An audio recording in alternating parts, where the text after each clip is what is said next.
आज हम आपको बताएंगे कि preamble of the Indian constitution क्या है और उसका क्या इम्पोर्टेंस है।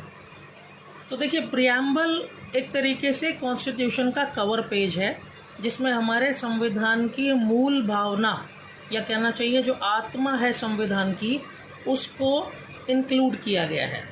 ये ऐसा ही है जैसे आप ये कहिए कि जो बेसिक ईथॉस होते हैं हमारे संविधान के, वो पूरा एक तरीके से निचोड़ करके उपसंहार के रूप में डाला गया है प्रियम्बल में। क्योंकि कॉन्स्टिट्यूशन तो देखिए बहुत बड़ा है, प्रियम्बल पढ़ने से आपको ये पता चलता है कि हमारे कॉन्स्टिट्यूशन की सोल क्या है, हमारी कॉन्स्टिट्यूशन की आत्मा क्या है।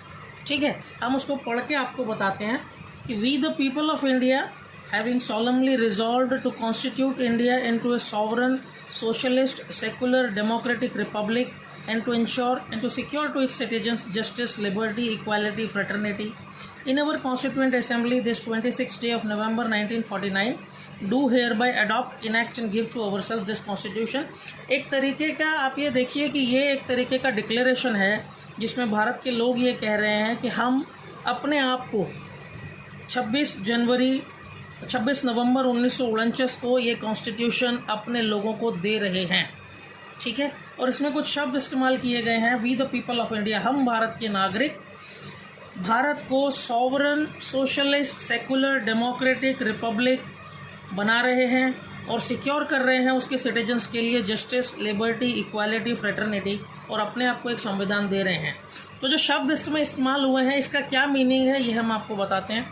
सॉवरन का मतलब है कि भारत अपने डिसीजंस, अपने निर्णय लेने में स्वतंत्र होगा, किसी भी बाहरी ताकत का डिसीजन मान्य नहीं होगा भारत के ऊपर। सोशलिस्ट का मतलब है कि भारत की जो स्टेट है वो लोगों के वेलफेयर के लिए काम करेगी। आपकी जानकारी के लिए बता दें कि दो तरीके के स्टेट्स होते हैं, कैपिटलिस्ट और सोशलिस्ट।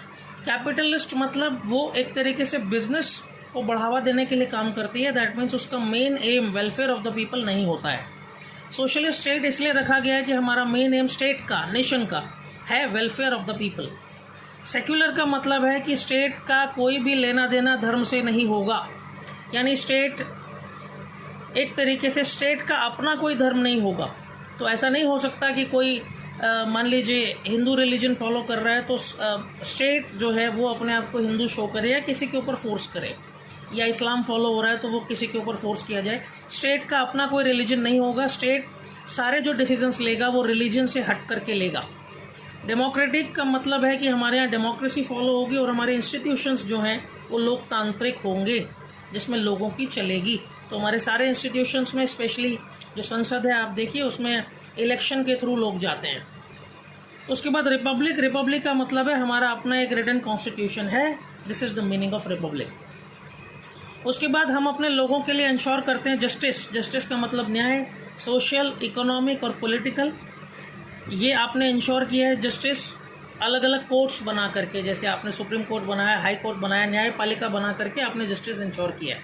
लिबर्टी का मतलब है फ्रीडम, किसी भी व्यक्ति को पूरी आज़ादी है कि वो अपने बिलीफ, अपने फेथ और अपने वर्शिप को फॉलो कर सके according to law, according to constitution. तो कोई भी व्यक्ति मान लीजिए ऐसा भी कोई कोई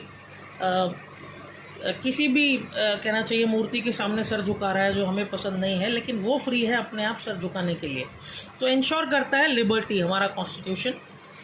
इक्वालिटी, दैट मीन्स हर किसी को स्टेटस और अपॉर्चुनिटी बराबर मिलेंगी, ये हमारा कॉन्स्टिट्यूशन इंश्योर करता है। अब इसमें एक क्वेश्चन कुछ लोगों का उठेगा कि फिर रिजर्वेशन क्यों है। तो उसका कारण ये है कि इक्वालिटी मिलेगी, लेकिन इसके बाद कॉन्स्टिट्यूशन में अंदर आप पढ़ेंगे कि इक्वालिटी केवल उन्हीं के लिए हो सकती है जो लोग सेम प्लेटफॉर्म पे हैं। अगर एक व्यक्ति 5 फीट ऊंची चबूतरे पे खड़ा है और एक व्यक्ति नीचे खड़ा है तो उसमें हम इक्वालिटी की बात नहीं कर सकते। तो इसलिए कॉन्स्टिट्यूशन निर्माताओं ने कहा कि कुछ ऐसी कम्युनिटीज़ थी, खासतौर पर SC community, SC ST community, जिनको 200-400 साल से जिनको थोड़ा बैकवर्ड रखा गया था सोसाइटी के एक भेदभाव के कारण, तो वो सेम पेडेस्टल पर नहीं थे, सेम प्लेटफॉर्म पर नहीं थे, इसलिए इक्वालिटी की बात नहीं हो सकती थी और ज़रूरी था कि उनमें से कुछ लोगों को आगे लाया जाए रिजर्वेशन देके, ताकि हम इक्वालिटी की बात कर सकें। इसलिए कॉन्स्टिट्यूशन जस्टिफाई करता है रिजर्वेशन को इक्वालिटी बोलते हुए भी, it's a part of equality. OBC reservation इससे अलग है, जो बाद में आया है। कॉन्स्टिट्यूशन निर्माताओं ने सिर्फ SC/ST रिजर्वेशन के लिए प्रावधान किया था। फ्रेटर्निटी का मतलब है ब्रदरहुड को प्रमोट करना, यानी स्टेट का काम है, हम लोगों का काम है कि हम यूनिवर्सल ब्रदरहुड को, भारत के लोगों में आपसी प्रेम को प्रमोट करें। तो ये टोटल मीनिंग है जो प्रियम्बल ऑफ द कॉन्स्टिट्यूशन हमें प्रोवाइड करता है। Thank you.